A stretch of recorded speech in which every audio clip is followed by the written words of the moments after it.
Gauteng Traffic Police advises motorists and pedestrians to be vigilant and prioritize safety as 4 pedestrians have lost their lives on Christmas Day yesterday in separate occasions.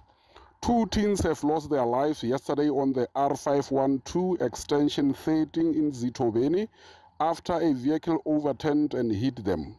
On the other hand, a pedestrian was hit by a vehicle and killed instantly on the R82 near Columbine Road in Mondio.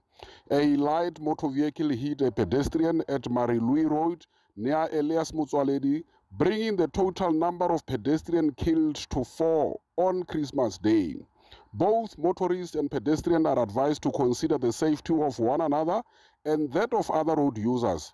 Pedestrians are urged to cross the road only when it is safe to do so. Motorists must at all times be on the lookout for pedestrians, especially on freeways or built-up areas.